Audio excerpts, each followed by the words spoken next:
তারা বলছেন ওয়াবাশিরিল মুমিনিন, আর আল্লাহ পাক বললেন মুমিনদের জন্য শুভ সংবাদ দিয়ে দিন। এখানে মুমিন কারা বলেন তো? মুমিন কারা? মুমিন হলো তারা ইন্নামাল মুমিনুন আল্লাযীনা আমানু বিল্লাহি ওয়া রাসূলিহি সুম্মা লাম ইয়ারতাবু ওয়া জাহাদু বিআমওয়ালিহিম ওয়া আনফুসিহিম উলাইকা, আল্লাহ তাআলা বলছেন উলাইকা হুমুস সাদিকুন। সূরা হুজুরাতের ভিতরে কোন সূরা জোরে কোন? 49 নম্বর সূরা হুজুরাত। এখানে বলছে আসল মুমিন কারা আর নকল মুমিন কারা সেটাও আল্লাহ বলেছেন।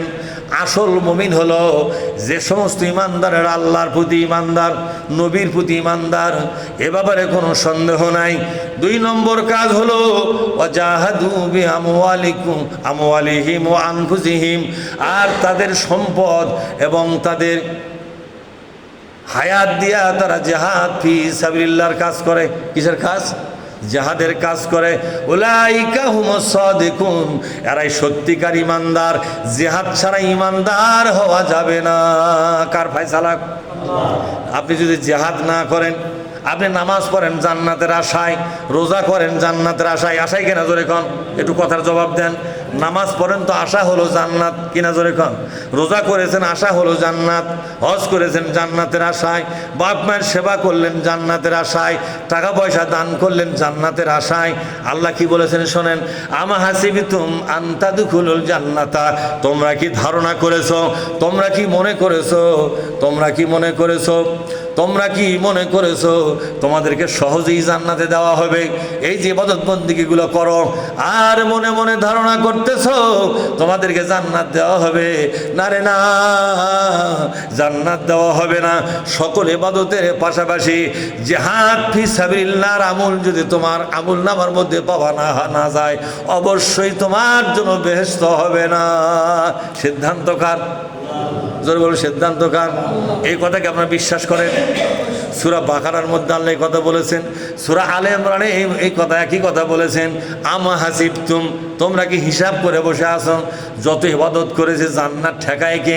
তাহাজ্জুদ পড়ি, জিকির আজকার করি, এরপরে নফল নামাজ পড়ি, চাষতের নামাজ পড়ি, ইশাকের নামাজ পড়ি, এতিমখানার টাকা দেই, আলেম ওলামাকে সেবা শুশ্রূষা করি, কত মানুষের কল্যাণ করি, কত বিধবা মানুষের উপকার করেছি, কত বিবাহের টাকা পয়সা দান করেছি। এরকম লোক আছে না নাই জোরে করেন? সবসময় জেকারে ফেকারে চলে, হালাল খাবার খায়, এইভাবে পাক পবিত্র জীবন নিয়ে চলে, এমনকি 24 ঘন্টা উজু অবস্থায় থাকে। এরকম লোক আছে না নাই? তার মুখ দিয়ে সব সময় জেকের ফেকের চলে। এই লোকটা মনে করেছে জান্নাত আমি পাবো। আল্লাহ বলেছে বান্দারে সব ইবাদতের ঘরটা পূর্ণ হয়ে গেছে, নামাজের ঘর পূর্ণ হয়ে গেল, রোজার ঘর পূর্ণ হয়ে গেল, হজের ঘর পূর্ণ হয়ে গেল, জিকির আজকারের ঘর পূর্ণ হয়ে গেল, মানুষের সেবার ঘর পূর্ণ হয়ে গেল, সব ইবাদতের ঘর তো পূর্ণ দেখলাম, একটা ঘর কেন ফাঁকা পড়ে আছে? কিসের ঘর বলেন তো? কথা বলেন না আপনারা? জিহাদের ঘর ফাঁকা পড়ে আছে। জিহাদটা কি? জিহাদ হলো আপনার মাতৃভূমিতে আল্লাহর কোরআনী শাসন ব্যবস্থা বিজয়ের যে আন্দোলন, এই আন্দোলন, এটা বাংলা কথা, এই আন্দোলনকে বলা হয়েছে জিহাদ ফি সাবিলিল্লাহ। তাহলে যেই দেশে ইসলাম কায়েম নাই, বলেন তো বাংলাদেশে কি ইসলাম কায়েম আছে নাকি? কথা বলেন না কেন? বাংলাদেশে কি ইসলাম কায়েম আছে নাকি? যে দেশে ইসলাম কায়েম নাই সেই দেশে ইসলামকে বিজয়ী করার জন্য যারা চেষ্টা করতেছে তাদের সাথী হইয়া একইভাবে দায়িত্ব নিয়ে ময়দানে যদি চেষ্টা আপনি করেন, এই চেষ্টাকে আরবিতে বলা হয় জিহাদ ফি সাবিলিল্লাহ। আল্লাহ বলছেন বান্দা সব ইবাদতের ঘরগুলো পূর্ণ দেখা যায়, একটা ইবাদতের ঘর তোমার নামে শূন্য দেখা যায়। কি দেখা যায়? অনেক লোক আছে তাবলিগ জামাত করে আলহামদুলিল্লাহ, ফুরফুরা শরীফের মুরিদ আলহামদুলিল্লাহ, সব ঠিক আছে, কিন্তু বাংলাদেশে ইসলাম কায়েমের জন্য যে আন্দোলন করা লাগবে সেই কাজটা তার কতক্ষণ নাকি আছে নাকি? সেই কাজটা কিন্তু নাই। তাহলে সব ইবাদতের ঘর পূর্ণ, একটা ঘর ফাঁকা, সেটা হলো ইসলামী আন্দোলন আপনি করেন নাই। আল্লাহ তাআলা বলছেন ওই একটা ঘর ফাঁকার জন্য তোমার সমস্ত ঘর ইবাদত দিয়ে ভরা আছে, তারপরও তোমাকে জাহান্নামে দেওয়া হবে। কোথায় দেওয়া হবে? আজকে বিশ্বাস করেন বা না করেন, কিয়ামতের ময়দানে এই কথাগুলো কিন্তু আবার জেগে উঠবে কিনা জোরে কন। এই আলোচনা শোনার পরও যারা বিশ্বাস করবে না, বলেন তো তারাই কি বিজয়ী হবে, নাকি আলোচনা শোনার পর জিহাদ করার জন্য শপথ নিবে যারা তারাই বিজয়ী হবে? জোরে কন, কারা বিজয়ী হবে?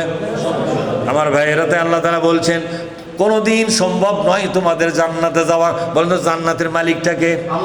আরো জোরে কোন, জান্নাতের মালিককে? সেই মালিকই বলতেছে আমার জান্নাতের দরজা তোমার জন্য খুলবো না যতক্ষণ পর্যন্ত জিহাদ না করবে। হয়তো বলবেন হুজুর জিহাদ করবো কিন্তু নামাজ পড়বো না, তাও তো হবে না। যেরকম হবে নাকি? জিহাদ করবেন, নামাজ পড়বেন, রোজা করবে, তা হবে না।